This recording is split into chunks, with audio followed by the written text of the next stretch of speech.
Hallelujah. So, purihin po ang atin pong Panginoon ngayon pong umaga. Dadako tayo sa salita ng Diyos. Amen. Meron tayong mga Biblia. Buksan po natin sa aklat po ng mga taga-Galacia. Hallelujah. Galatians chapter 2, sa verse 19, and then sa verse 20.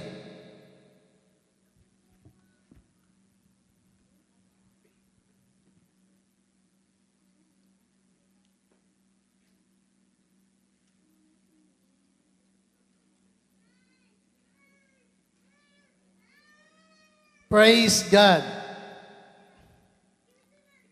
Basahin po natin. Simulan natin sa verse 11. Okay.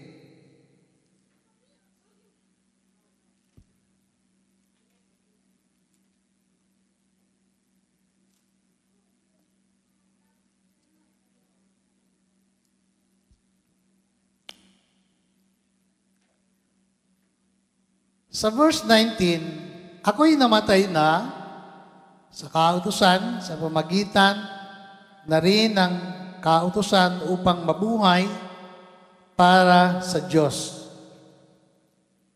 Namatay na akong kasama ni Kristo sa cross. At kung ako may buhay, hindi na ako ang nabubuhay, kundi si Kristo ang nabubuhay sa akin. Habang ako'y nasa daigdig, namumuhay ako sa pananalig sa anak ng Diyos na umibig sa akin at nag-alay ng kanyang buhay para sa akin. Hallelujah. Pinagpala po ng ating pong Panginoon ang mga salita niya na ating pong natunghayan ngayon pong umaga. Hallelujah.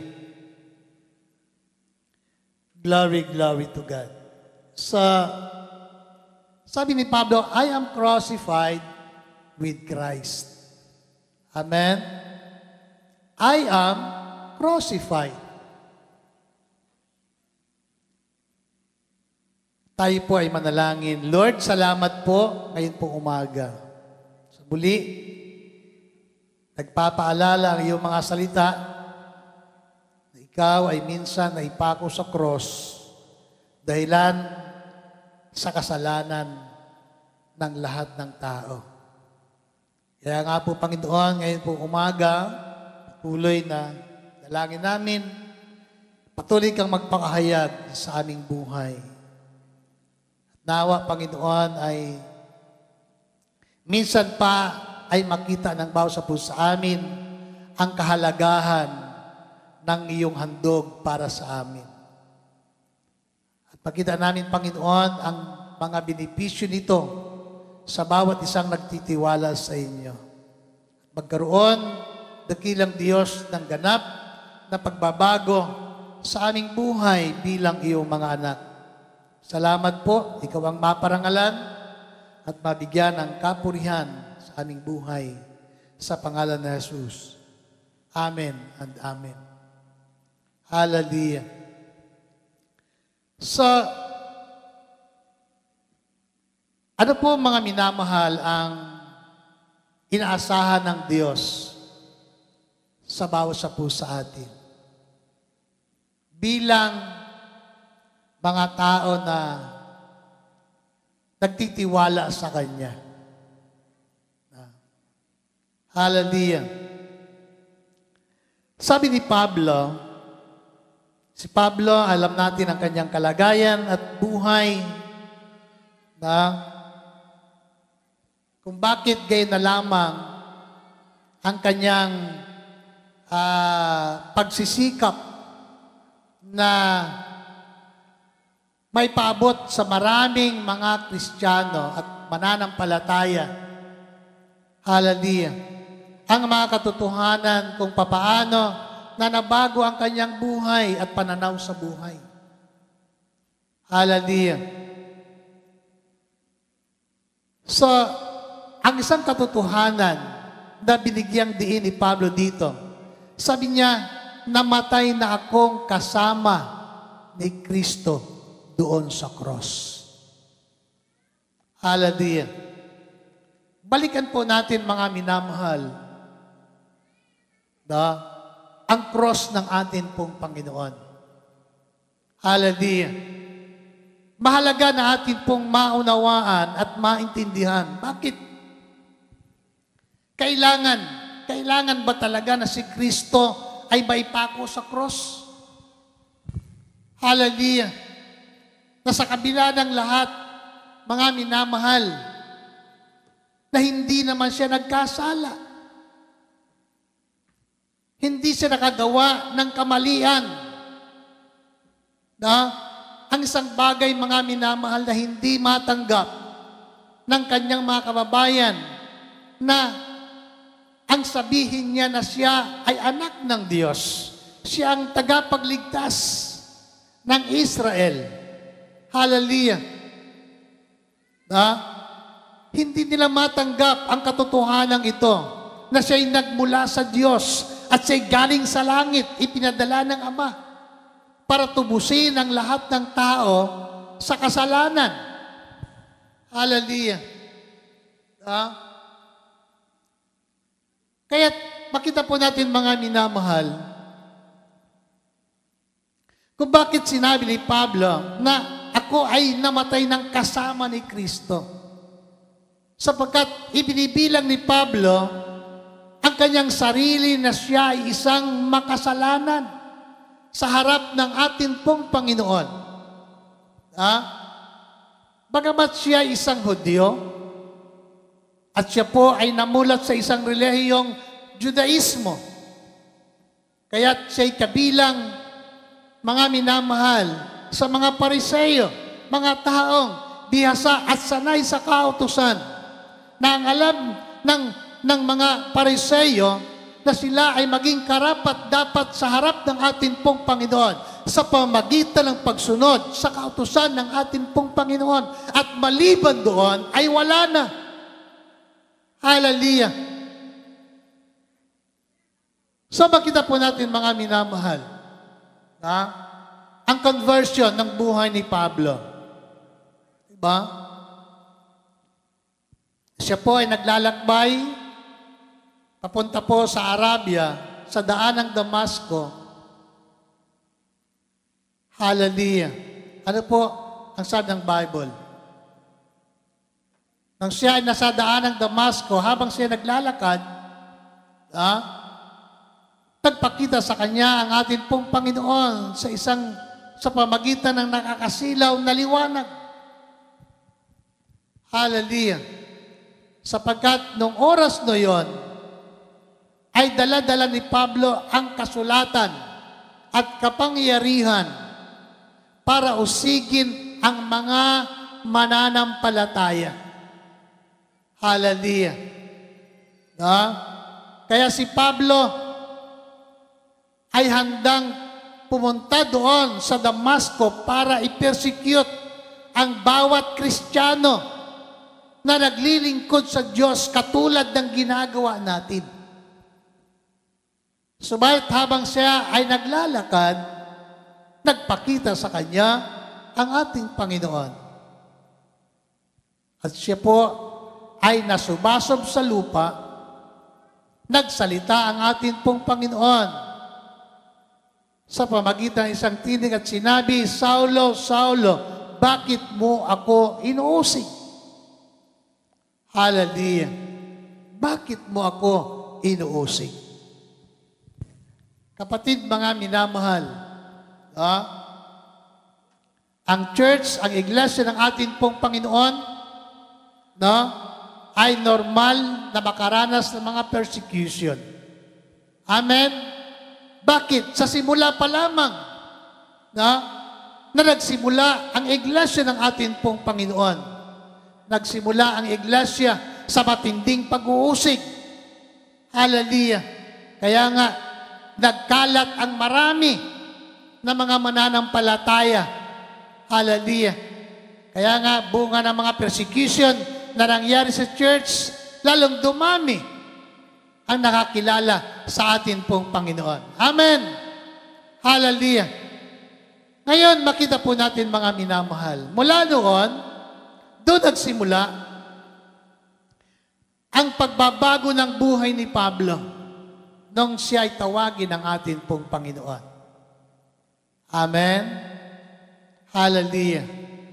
Diba? Ano po nangyari? Nabulag si Pablo. Kaya yung ginawa ng mga kasama niya, inakay na lamang siya papunta doon sa Damasco. Hallelujah. Pagkatapos na mayroong inutusan ng ating pong Panginoon, si Ananias, para ipanalangin si Pablo o si Saulo. Hallelujah. At nung ipag-pray si Saulo, ang sabi ng Biblia, tila mayroong mga kaliskis mula sa mga mata ni Pablo na nahulog at muling nanumbalik ang kanyang paningin. Hello! Glory, glory to God. Kaya makita po natin mga minamahal na mula noon, si Pablo po ay ginamit ng Diyos bilang alagad at bilang apostol para sa mga hintil. Kaya nakita po natin mga minamahal, marami mga iglesia ang pinuntahan ni Pablo. Nagkaroon siya ng tinatawag na first, second, and third missionary journey. At pinuntahan niya ang maraming mga iglesia. Nagtayo siya ng mga gawain. Amen. Nangaral siya sa mga hintil. At nakita natin mga minamahal, tayo ay bahagi ng ministeryo ni Pablo. Amen? Amen. Tayo ay bahagi ng kanyang ministeryo. Bakit? Nangaral siya sa maraming mga Gentile nation. Hallelujah. Kapatid, mga minamahal, kaya kinoconsider ni Pablo na kanyang sarili na siya man ay isa sa mga makasalanan, kaya't nasabi niya, siya'y napakong kasama ni Kristo doon sa cross ng Kalbaryo. Ngayon, ikaw at ako ay mga kabilang sa mga taong nagkasala sa harap ng Diyos. At tayo man ay bahagi kung bakit ang ating Panginoon ay naipako doon sa cross dahilan sa kasalanan ng bawat isa po sa atin. Amen. Kaya sabi ni Pablo sa kanyang sulat sa mga taga-Galacia, sabi niya, at kung ako may buhay, hindi na ako ang nabubuhay, kundi si Kristo. I am crucified with Christ, nevertheless, I no longer live, but Christ lives in me. Amen. Hallelujah.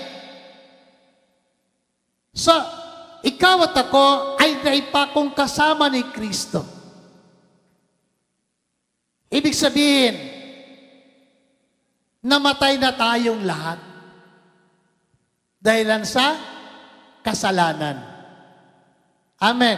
Kung paano namatay si Kristo, kung ikaw at ako'y ikinoconsider natin ang ating buhay na naipakong kasama niya ayon kay Pablo, ibig sabihin, ikaw at ako ay namatay na kasama ng ating Panginoon doon sa cross.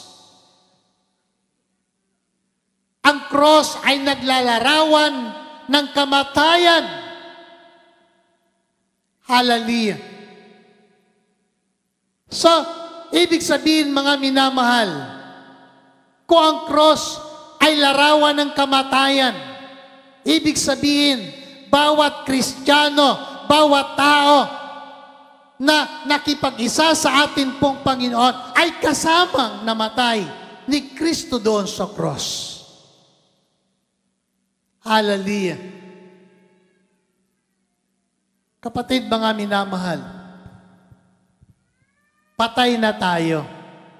Di ba? Dahilan sa kasalanan. Di ba sabi ng Bible? Na? Sa Ephesians chapter 2. Hallelujah po natin ang sabi sa Ephesians chapter 2.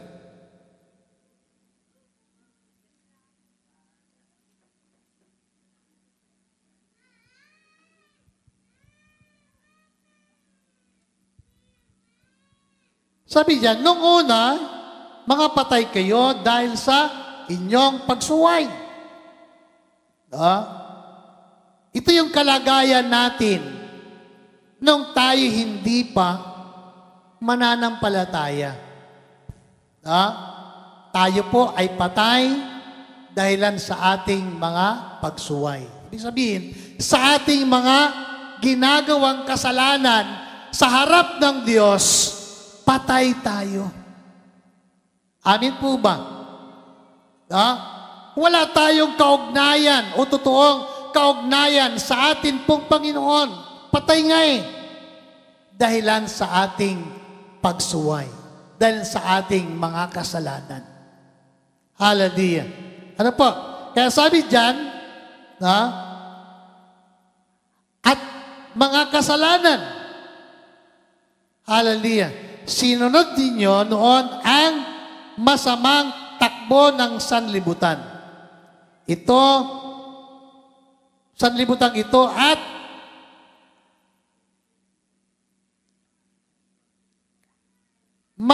mapailalim kayo sa prinsipe ng kasamaan ng espiritong naghahari sa mga taong suwain. Dati kayo'y kabilang sa mga ito, namuhay ayon sa pita ng laman at sinusunod ang masamang hilig ng katawan at pag-iisip. Kaya't sa ating likas na kalagayan, kabilang tayo sa mga taong kinaputan ng Diyos. Hallelujah. Ano po? Dahil sa ating kasalanan at mga pagsuway, anong sabi ng Biblia? Kabilang ka, kabilang tayo, kabilang ako sa mga taong kinaputan ng Diyos. Hallelujah. Maliwanag po mga minamahal. Ang Diyos ay napupuot sa mga taong gumagawa ng kasalanan. Hallelujah. Ang Diyos ay napupuot sa kanila. Ayaw ng Diyos na ang tao ay manatili sa ganitong kalagayan. Amen po ba? Amen. Mas ayaw ng Diyos na ang isang Kristiyano, ang isang taong nakakilala sa Diyos ay nananatili at namumuhay sa pagkakasala. Nandiyan pa kayo. Ano po ang kailangan natin? Ano po ang kailangan natin bilang mga tao na nakakilala sa Diyos? Kailangan nating magbago. Amin po ba? Kailangan natin magbago. Alam niyo mga minamahal, araw-araw dapat nagbabago tayo. Amin po ba? Wag nating isipin, ay ako'y bago na. Diba? Hallelujah. Kapatid mga minamahal, nandito pa tayo sa lupa, nandito pa tayo sa mundong ito. At may mga pagkakataon na nakukompromeso ang ating panampalataya sa Diyos. Hallelujah. Ganap na bang bago ang ating isip, ang ating pagkatao? Hallelujah. Di ba may mga pagkakataon nagkakamali tayo? Hello? Amen. So, ano po ang inaasahan ng Diyos sa atin? At ano ang nais ng ating Panginoon na dapat makita sa bawat sa atin? Una, yung ganap na pagsuko natin ng ating buhay sa Diyos. Pangalawa, pagsunod sa Kanyang kalooban. Pangatlo, mamuhay bilang totoong mga taong binago ng Diyos. Amin po. Hallelujah. Kasi nga, mawawala ng kabuluhan ang sinasabi ng Biblia kung hindi ito mangyari sa buhay natin. Sinasabi ni Pablo at malimit natin sinasabi, I am crucified with Christ. Hindi lang ito sinabi ni Pablo, kundi ito ay personal na mensahe ni Lord sa iyo at sa akin. Amen. Na bawat Kristiyano dapat mamatay katulad ng kamatayan ni Kristo doon sa cross ng Kalbaryo. Amen. I am crucified with Christ. Hallelujah. Tandaan po natin lagi mga kapatid, at itanim natin sa ating kaisipan ang mga talatang ito na sinasabi ni Pablo para sa iyo at para sa akin. Na kahit saan ka naroon, ay maalala mo, namatay ka ng kasama ni Kristo. Yung sarili mo, yung dati mong pagkatao, yung dating ikaw, dapat namatay ng kasama ni Kristo. Amen. Hallelujah. Kasi nga, hindi tayo ganap at hindi natin mga minamahal mararanasan ang isang ganap na pagbabago sa buhay natin hanggat hindi tayo namamatay. Hanggat hindi namamatay ang dating pagkatao natin. Amen po ba? Hallelujah. Ano po ang sabi ng Bible? 2 Corinthians chapter 5 verse 17, if any man be in Christ, he is a new creature. All things are passed away. Alam niyo, kaya nga, yung dating pagkatao natin, dapat totoo, na dapat na lumipas na, dapat na bago na. Amen. Hallelujah. Kasi sabi ng Biblia, sabi ni Pablo, if any man, ang sino mang na kay Kristo, ay isa ng bagong nilalang. Hallelujah. So, kaya nga, kahit ano pa mang gawin ng ating Panginoon, wala siyang magawa. Bakit? Kalooban ng Diyos, kalooban ng Ama na siya ay mamatay doon sa cross. Amen? Walang ibang paraan para matubos ang kasalanan ng lahat ng tao, kundi kamatayan lang doon sa cross. Hallelujah. At ang cross na yon ay naglalarawan ng kasalanan ng lahat ng tao. Diba? Yung cross na yon, yun yung kasalanan natin. Kasi kung hindi tayo nagkasala, hindi naman si Kristo may pako doon eh. Amen po ba?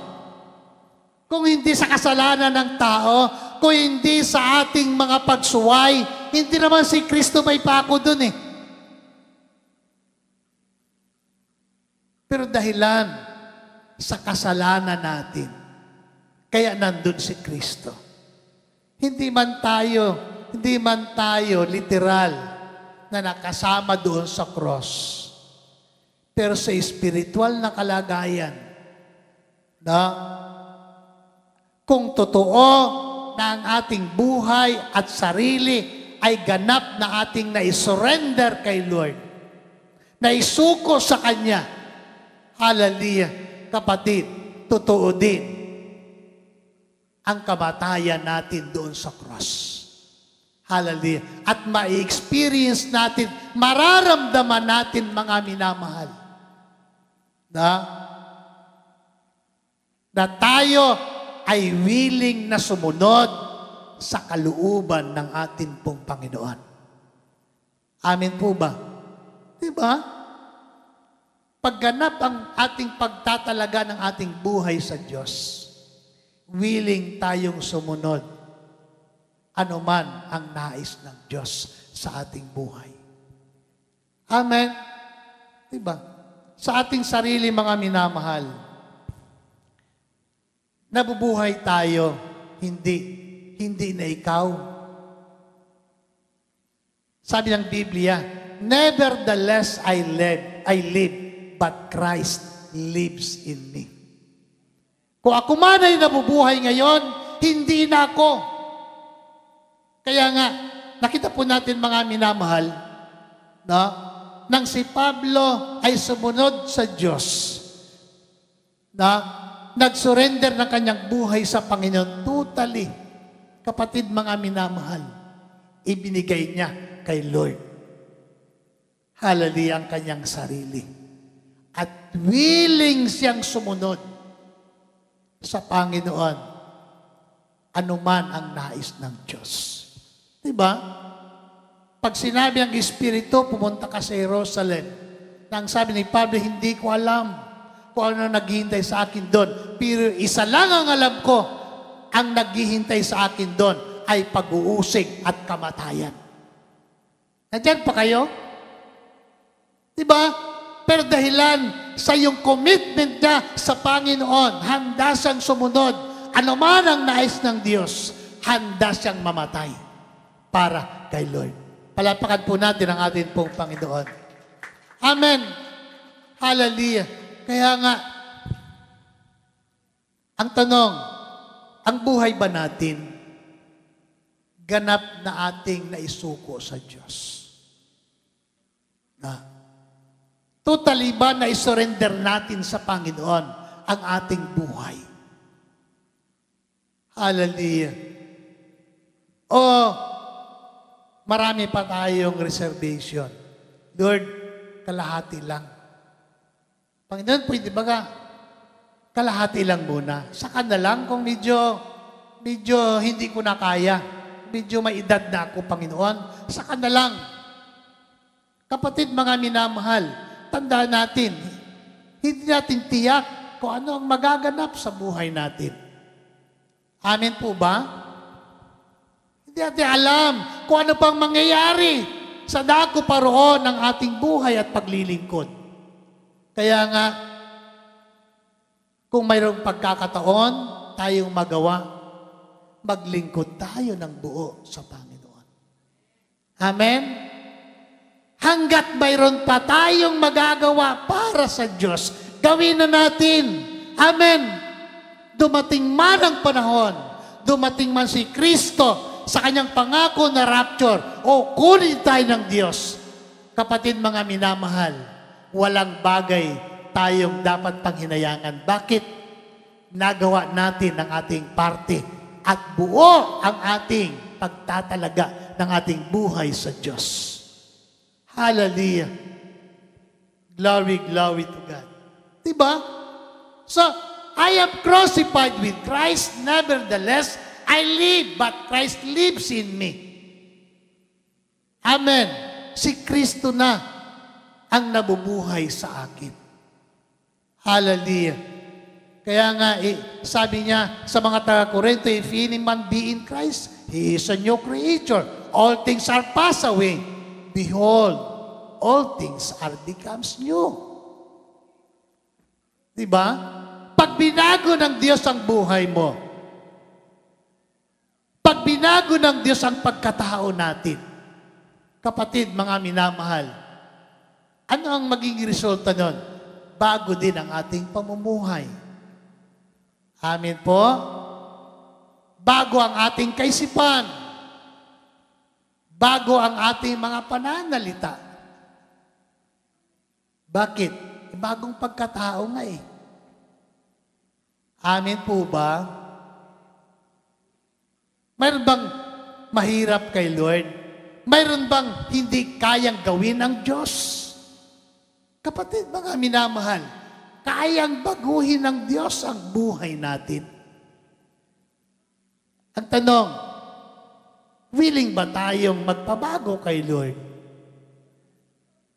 Hallelujah.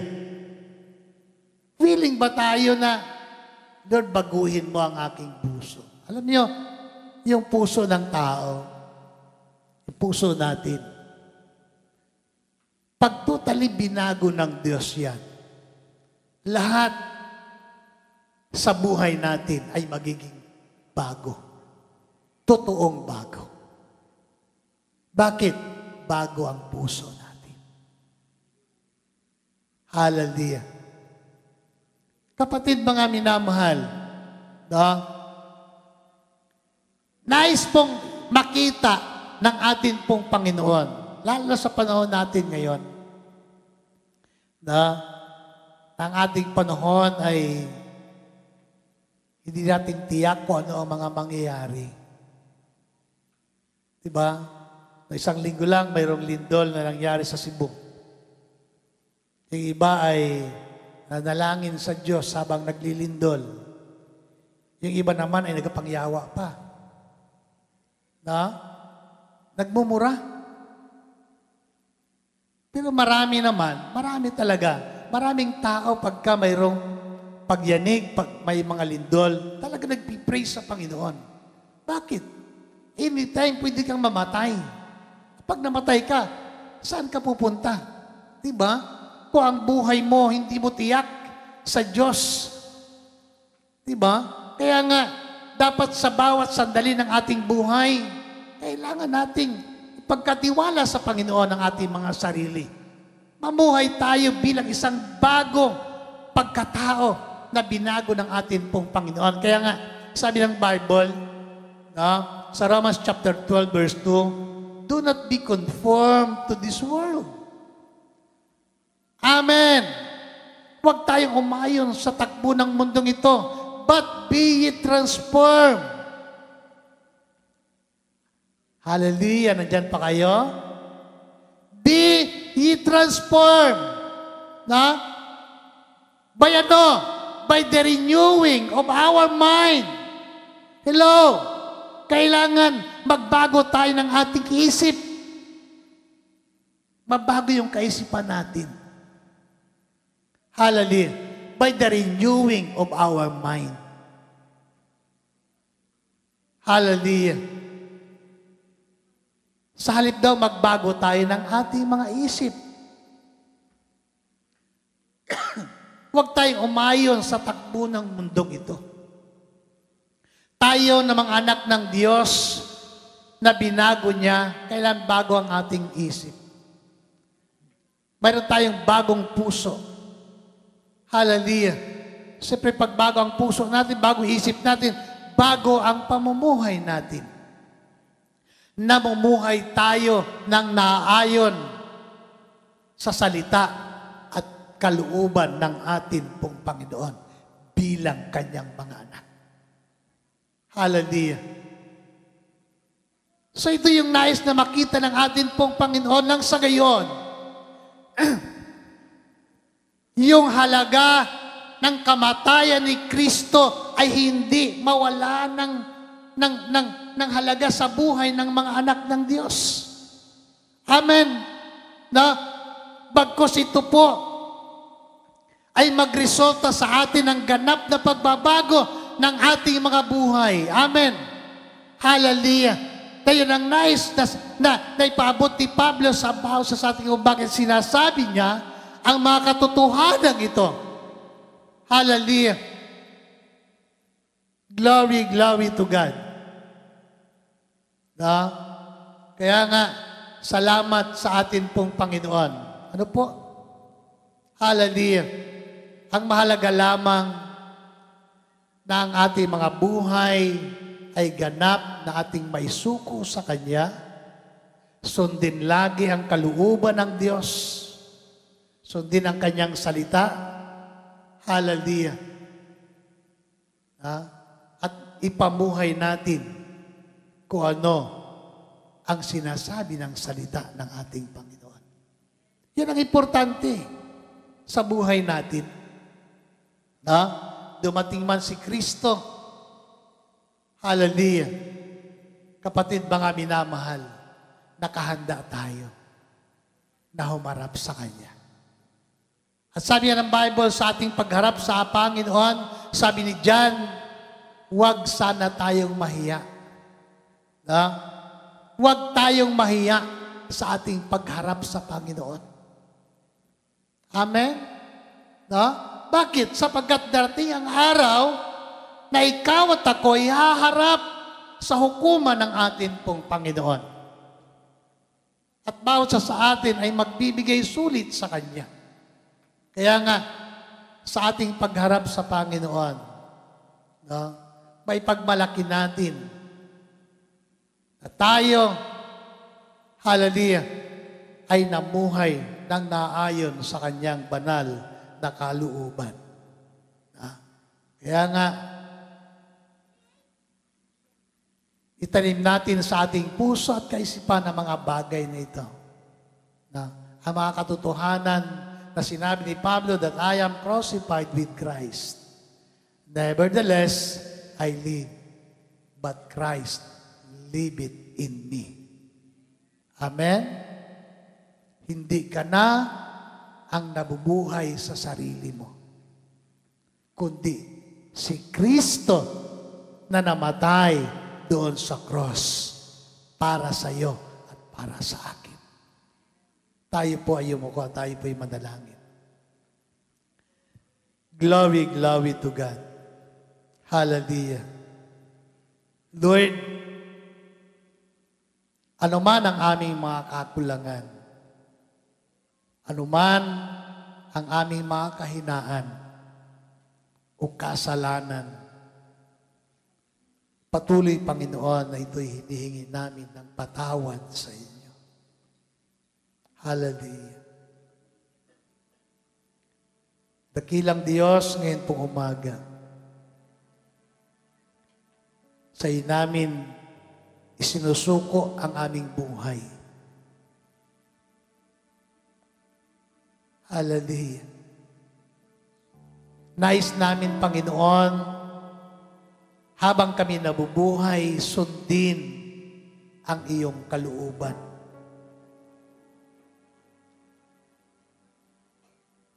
At mamuhay ng naayon sa iyong salita.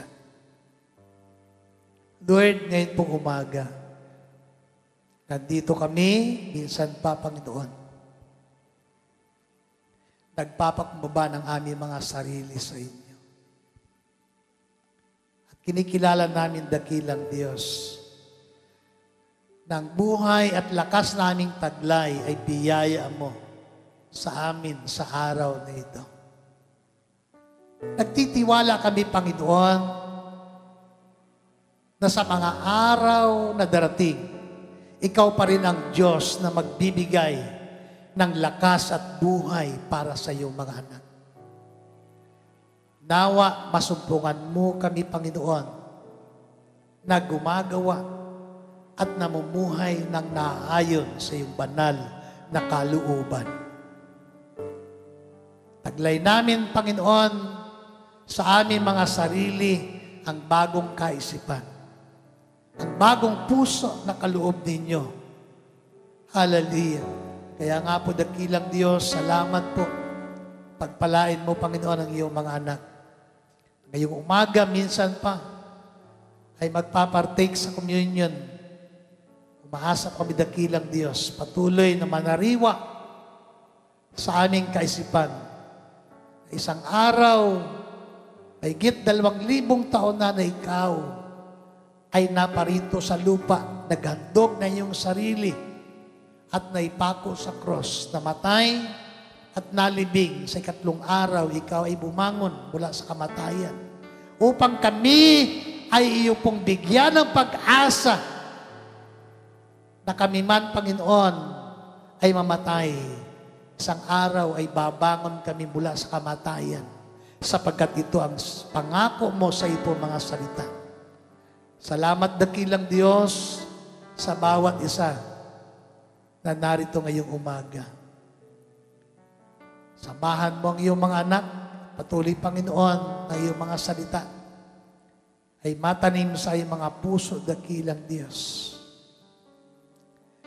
Na hindi na kami at ang lumang pagkatao namin ang makita, kundi ang buhay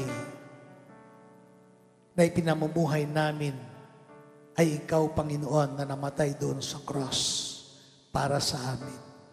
Salamat sa biyaya ng buhay at kaligtasan ito. Pagpalain mo ang bawat sa ngayong umaga sa pangalan ni Jesus. Amen at amen. Glory, glory to God. Ay po, umaga tayo po dadako sa ating pong communion.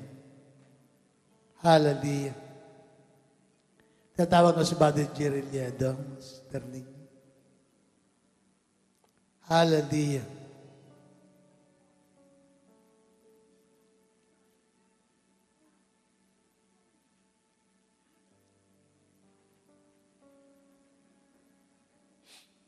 Sabi po sa unang Korinto, chapter 11,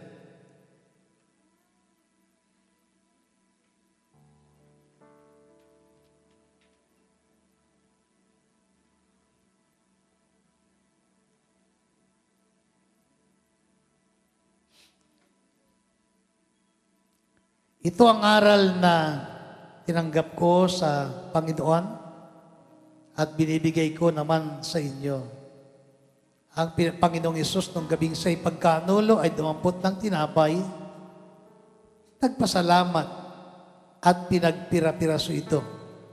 At sinabi, ito ang aking katawan na inihandog para sa inyo.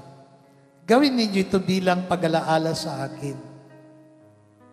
Gayun din naman, matapos maghapunan, ay hinawakan niya ang saro. At sinabi ang sarong ito, ang bagong tipan na pinagtibay ng aking dugo. Tuwing inumin ninyo ito, gawin ninyo bilang pag-alaala sa akin. Sapagkat tuwing kakain kayo ng tinapay na ito at iinom sa sarong ito, ay ipinapahayag ninyo ang kamatayan ng Panginoon hanggang sa muling pagparito niya. Sabi ng Bible, gawin nito bilang pag-alaala sa akin.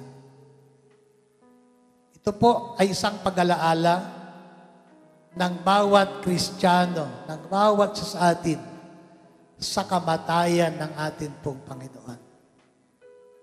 Ang dahilan ng kamatayan ni Kristo, kasalanan natin. Pero ang Diyos ay mapagbiyaya. Ang Diyos ay mapagmahal. Mahal tayo ng Diyos. Kaya handa ang Diyos na magsakripisyo para sa atin. Kaya nga, huwag nating bigyan bigyan natin ng ganap na kabuluhan ang mga bagay na ginawa ng Diyos. Kailangan natin baguhin ang ating puso, baguhin ang ating sarili sa harap ng ating pong Panginoon. Hindi natin kayang magbago sa ganang atin, pero kayang baguhin ng Diyos ang bawat isa sa atin. Hallelujah. So, ipinapahayag natin ang kamatayan hanggang sa muling pagparito ng ating pong Panginoon. So, purihin po ang ating pong Panginoon. Ang tinapay ay simbolo ng katawan ni Kristo at ang saro ay simbolo ng kanyang banal na dugo na naglinis ng lahat ng ating karumihan at kasalanan. Hallelujah. Tayo po ay manalangin. Lord, salamat ngayon pong umaga. Pinatawad mo na kami, pinatawad mo ang iyong mga anak sa lahat ng aming mga kasalanan. Patuloy, Panginoon, baguhin mo ang aming mga puso at kaisipan at makapamuhay kami ng nararapat sa inyong harapan. Salamat. Pagpalain mo ang bawat isang tatanggap ng tinapay at diinom sa sarong ito sa pangalan ni Jesus. Amen. Hallelujah.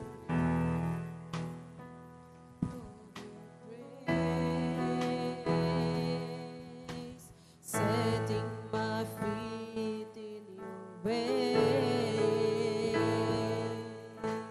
entering into your presence,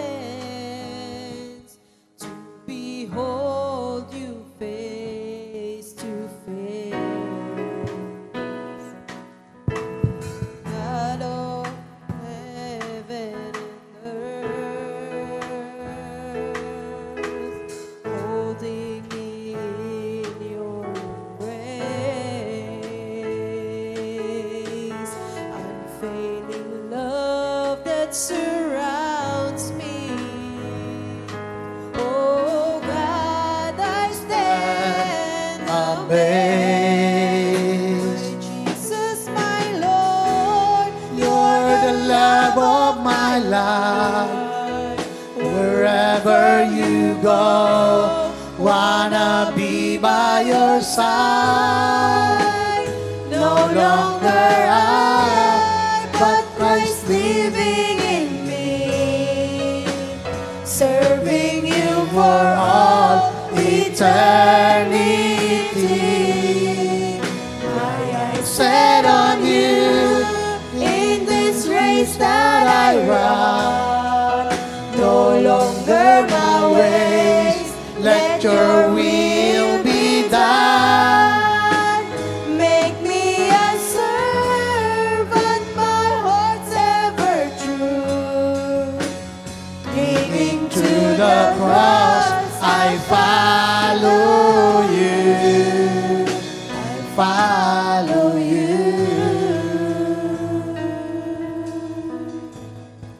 Hallelujah. Glory to God. Lord, salamat po. Narito, Panginoon, ang tinapay. Pagpalain mo ang bawat isang tatanggap. Isan pa, Panginoon, magkaroon kami ng isang buhay at maliwanag, Panginoon, na pangitain sa aming buhay bilang iyong mga anak. Salamat po muli sa aming pagpartake dito, Panginoon.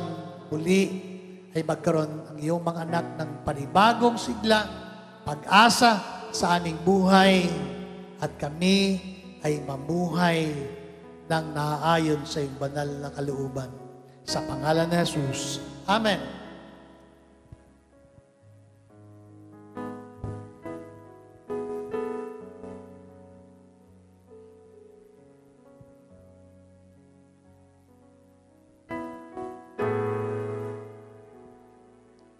Salamat dakilang Diyos ngayon pong umaga.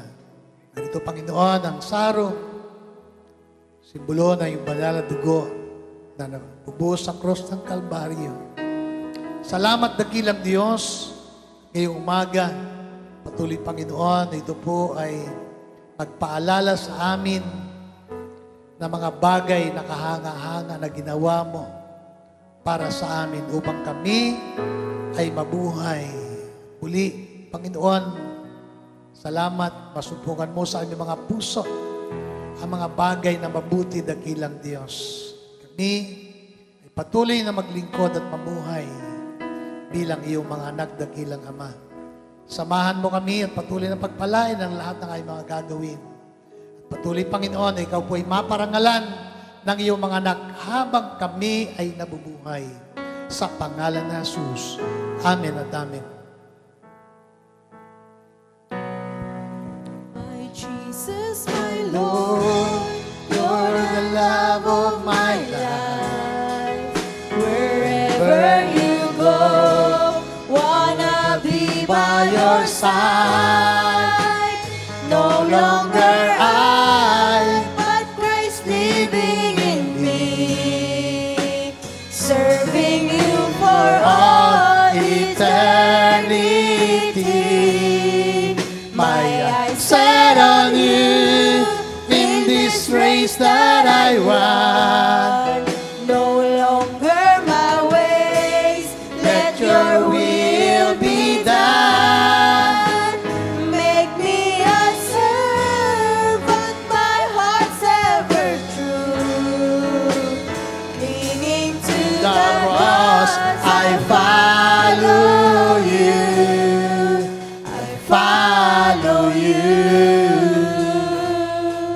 Hallelujah.